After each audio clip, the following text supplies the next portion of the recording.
ಮೂವಿಗೆ ಮಾತ್ರ class bunk ಹಾಕಿ ಊಟ ತಿಂದಿರಾ tiffin ತಿಂದಿರಾ ಅಂತೂ ಮೂವಿ ನೋಡ್ಬೇಕು, ಅದಕ್ಕಂತೂ ಫುಲ್ ಎಂಜಾಯ್ ಮಾಡ್ಬೇಕು ಮೂವಿ ನೋಡಿ. ಏನು ಅನ್ಸೋದು ಅಂದರೆ ಒಂದು ಬೇಜಾರು ಆದ್ರೂ ನೋಡ್ತೀವಿ ಪಕ್ಕ ಫಸ್ಟ್ ಡೇ ಫಸ್ಟ್ ಶೋನೇ.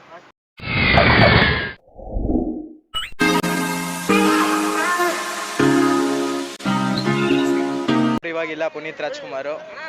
ಈಗ ಪವರ್ ಸ್ಟಾರ್ ಅನ್ನೋದನ್ನ ತೆಗ್ಬಿಟ್ಟು ಈಗ ಕರ್ನಾಟಕ ರತ್ನ ಪುನೀತ್ ರಾಜ್ಕುಮಾರ್ಗೆ ಹಾಕೋರೆ. ಅದಿನ್ನ ಎಲ್ಲರೂ ಅಭಿಮಾನಿಗಳು ಫುಲ್ ಖುಷಿ ಆಗ್ತವ್ರೆ. ಅದಕ್ಕೆ ಎಲ್ಲರೂ ಫಸ್ಟ್ ಡೇ ಫಸ್ಟ್ ಶೋನೇ.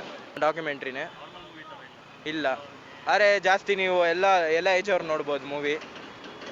ಜಾಸ್ತಿ ಕ್ರೌಡೇ ಇರುತ್ತೆ ಫಸ್ಟ್ ಡೇ. ಪ್ರೌಡ್ ಮೂಮೆಂಟ್ ಅಂತಲೇ ಹೇಳಬೇಕು. ಲಾಸ್ಟ್ ಮೂವಿ ಅಂತ ಹೇಳಕ್ಕೆ ಹೋಗ್ತಿಲ್ಲ. ಇನ್ನೂ ಫಿಲಮ್ ಮಾಡಬೇಕಿತ್ತು, ಅವ್ರು ಇಲ್ಲ ಅಂತ ಬೇಜಾರಷ್ಟೇ. ಇಲ್ಲ, ಅದೊಂದು ಡಾಕ್ಯುಮೆಂಟ್ರಿ ಇದು.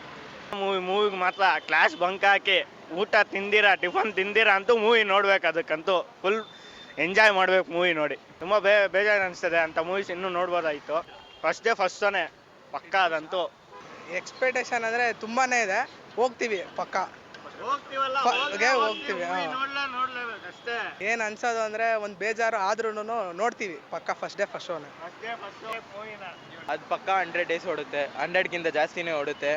ನಮ್ಮದು ಗಂಧ ಮೂವಿ ಇದೆ ಅಂದರೆ ನಾನು ಅಪ್ಪು ನಾನು ಮತ್ತು ನಮ್ಮ ಅಮ್ಮ ಇದ್ದಾರೆ. ನಮಗೆ ನಮ್ಮ ಅಮ್ಮ ಒಂದು ಅಪ್ಪುದು ಒಂದು ತುಂಬ ಫೇವ್ರೇಟ್ ಫ್ಯಾನ್ ಆದರೆ, ಯಾಕಂದರೆ ಹೋಗ್ಲೇಬೇಕು, ಯಾಕಂದರೆ ಫಸ್ಟ್ ಶೋ ರಿಲೀಸ್ ಆಗುತ್ತೆ. ಯಾಕಂದರೆ ಅವ್ರದ್ದು ಅಪ್ಪುದು ಬಂದು ಲಾಸ್ಟ್ ಮೂವಿ ಎಕ್ಸೈಟ್ಮೆಂಟ್ ಆಗಿರುತ್ತೆ, ಚೆನ್ನಾಗಿರುತ್ತೆ, ಹೋಗ್ತೀವಿ ಕನ್ಫರ್ಮ್. ಒಂಥರ ಡಾಕ್ಯುಮೆಂಟ್ರಿ ಜಾಸ್ತಿ ಅನಿಮಲ್ಸು.